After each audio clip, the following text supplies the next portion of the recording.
So, I've personally read the Quran, the Tao Te Ching, and most of the Bible. I haven't quite finished it, but I'm getting pretty close. And I've read a bit of the Bhagavad Gita, all religious texts. If you haven't heard of some of them, that's fine. Basically, just texts from different religions. And I gotta say, they are very, very, very similar. Well, the Quran's a bit of an exception. I mean, the Quran's just kind of special. Muslims, wow, wow. That's all I gotta say. Wow, it's pretty cool. Some of your verses. Yeah, yep, that'll do it. But yeah, Tao Te Ching, Baghdad Gita, Bible, sort of the Quran. These things all have the same message, just written in a different way, different words because it's different languages, different words, different extra ideas, different like solutions to a problem, but all the same problem and a general higher solution to that general problem of sin, probably the word that you're most familiar with from the Bible, unrighteousness, unpeacefulness. In the Tao, it's being hard. It's not accepting new information. It's having a cup that's all the way full and you can't pour anything more into it because it's already full. In in Muslimism, I guess it's just the unbeliever, the person who's going to go straight to hell and burn forever. Um, in the Bible, it's a sinner, which is just everyone. And the solution in all of them is ultimately God. Different words. It's just all God. It's like the Tao. The Tao is the unformed block. It's if you knew the true name for the Tao, you would be the Tao. The Tao is everywhere and it encapsulates everything and it it's truth and goodness and everything that you want to be. Guess what God is? It's just the same thing. It's literally just the same thing. The Baghdad Gita, you've got this one God, the Lord, the God of gods, the ruler of all rulers. And if you live in that God, you are righteous. You are free from anything bad and you'll live forever. It literally says you will live forever. This is it's just Christianity. Like all of these things, it's just the same. It's one religion. And any atheist who says, "Oh, you've got all these different religions. Which one's right? Which one's right? We don't know which one's right, so they're all wrong. It's just all made up by humans." It's like, have you read any of them? No. You probably haven't read a single one. And if you read more than one, you'd realize there's something really similar about these. There's something like underlying about not just humans, but like the world. There's something that's like connected. And these people lived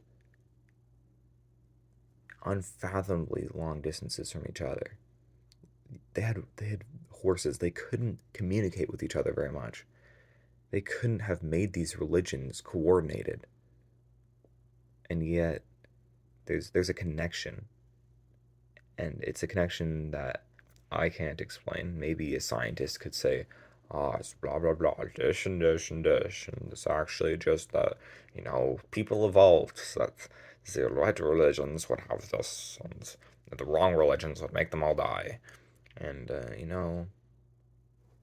yeah, maybe you can have your explanations for things, but some things you just can't explain, and that's just not a good argument against religion. It's not a good argument that all the religions are different, so we don't know which one's right. Well, Go read them. Read the books are right over there. It'll take you maybe a year to go through and read those. Read a couple hours a day, you'll get it done in like 6 months. And some of them are really, really short. It's like the Tao Te Ching is like 100 pages. It's so easy to read, and it's just so packed with knowledge and interesting things. And it's just crazy to me that like we could let ourselves be separated by religions that are saying the same thing with different words. We just want to be in a cult, and humans make up these weird cults out of, they say, oh, it's what the text says, and it's like, yeah, one verse of the text says that. Guess what the other verses say right around it? They put it into perspective. You can't just take one verse. You can never take one verse. And anytime that you try to take any verse of anything, like the Bible, you could say, gay people are bad, and you could give one verse that says something like that, and then you could say, oh, that means that Christians are evil because they think that all gay people are bad, and then you can go and you can see, oh wait, Jesus said not to judge and let that be for God. Like, Christians aren't supposed to be the ones that are judging that. And yeah, you can think whatever you want about any religion just by taking some of the text. And these people can say, oh, I'm with this religion, and this is what this religion definitively says because it says it right here. And you are taking a verse and you are using it to your advantage. It's your perspective on it. You're not taking the definitive books. You're not taking the truth. You're just taking a little tiny piece of it and warping it into whatever you want it to be. Like, I had a friend who was talking about the Bible, and he said, well, the Bible says this, and it simply just does. This is what it says. And he couldn't give me a quote, and he couldn't articulate exactly, like, where does it say this? And even if it does say that, you know, what's the surrounding? If you take this into perspective, what does that actually mean? And you just can't do that. People in religion shouldn't be saying this is definitively true because it says so right here. They should be thinking, you know, maybe I'm really stupid, and maybe I should just read the Bible and try to get a little bit of truth out of it and try to act in a certain way without infringing that onto any other person. Because what I think might be really wrong. I might be a stupid human being. I'm immortal.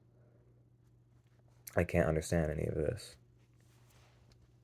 But at least we have texts that say this is good and this is bad, and we can actually have some sort of reason for acting in a moral way.